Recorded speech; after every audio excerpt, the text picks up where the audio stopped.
Right Naveen, so ఏపీలో వరద ఉధృతి ఏ విధంగా ఉంది, మొత్తం ఎంత నష్టం వాటిల్లిందో ఇది అందరికీ తెలిసిన విషయం. సో కేంద్ర బృందం కూడా ఏపీకి సహాయం చేయడం కోసమని రంగంలోకి దిగింది. మొత్తం కూడా సో వరద ప్రభావం ఏ విధంగా ఉంది, పంట నష్టం ఎలా ఉంది, మొత్తం కూడా అంచనా వేయడానికి కేంద్ర బృందం నిన్నటి నుంచి కూడా ఎన్టీఆర్ జిల్లా అలాగే కృష్ణా, గుంటూరు ఈ జిల్లాల్లో పర్యటిస్తుంది. ఈ రోజు రెండో రోజు కూడా మొత్తం పలు జిల్లాల్లో పర్యటించి సో రైతులతో కూడా మాట్లాడి అసలు ఎంతవరకు నష్టం వాటిల్లిందో ఒక అంచనా వేయడానికి అధ్యయనం అయితే రెడీ చేస్తోంది. సో అంచనా వేసిన తర్వాత కేంద్రానికి నివేదిక అందించనున్నారు.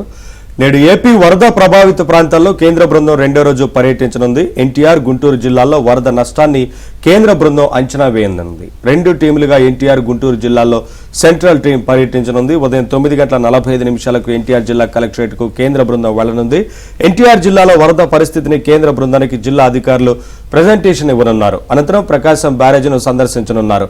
ఆ తర్వాత కొట్టుకొచ్చిన బోట్ల తాకిడికి దెబ్బతిన్న కౌంటర్ల ప్రాంతాన్ని సందర్శిస్తారు. అనంతరం బెజవాడ ముంపునకు కారణమైన బుడమేరు వద్దకు కేంద్ర ప్రభుత్వం వెళ్లనుంది.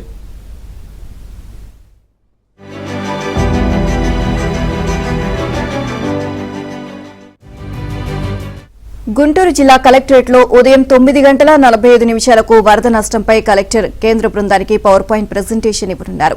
అనంతరం పెదకాకని గ్రామంలో గుంటూరు ఛానల్కు పడ్డ గండ్లను పరిశీలించనున్నారు. ఇక్కడ వెంకట కృష్ణపురం, దేవరాయ బొట్లపాలెంలో వరద ప్రభావిత ప్రాంతాలను పరిశీలిస్తారు. తాడేపల్లి మహానాడు సచివాలయం 1-2 పరిధిలో వరద ముంపునకు గురైన బాధితులతో మాట్లాడనున్నారు. వెంకటాయపాలెంలో వరద ముంపునకు గురైన బాధితులతో కేంద్ర బృందం సభ్యులు మాట్లాడనున్నారు.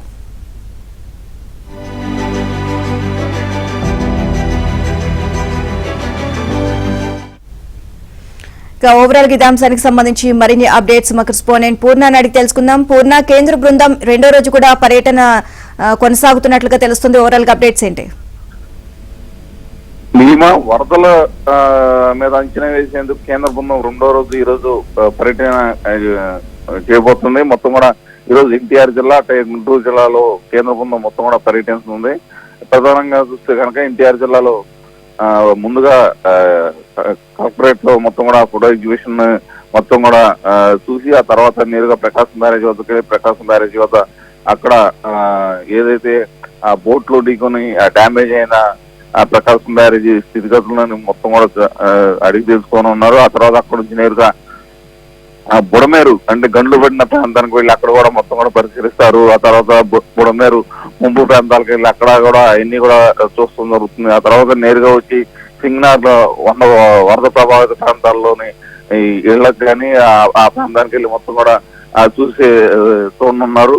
అలాగే మరో బృందం అయితే ఇటు గుంటూరు జిల్లా మంగళగిరి అలాగే పెదకాకాని ప్రాంతాల్లో మొత్తం కూడా పర్యటించి మొత్తం కూడా అక్కడ గుంటూరులో అయితే పవర్ పాయింట్ ప్రెజెంటేషన్ కూడా ఉందని చెప్తున్నారు. అవన్నీ కూడా చూసుకుని ఈ రోజు సాయంత్రం వచ్చి వాళ్ళంతా విలేకరులతో మాట్లాడే అవకాశం కూడా ఉంది. ఇప్పటికే అక్కడికి ఏదైతే కేంద్ర బృందం దృష్టికి సిసోడియా తీసుకువెళ్లారు. దాదాపు ప్రాథమిక అంచనా ఇప్పటి వరకు నష్టం అంచనా దాదాపు 6,880 కోట్లు పై మాటే జరిగిందని కూడా కేంద్ర బృందం ముందుకు తీసుకువెళ్లారు.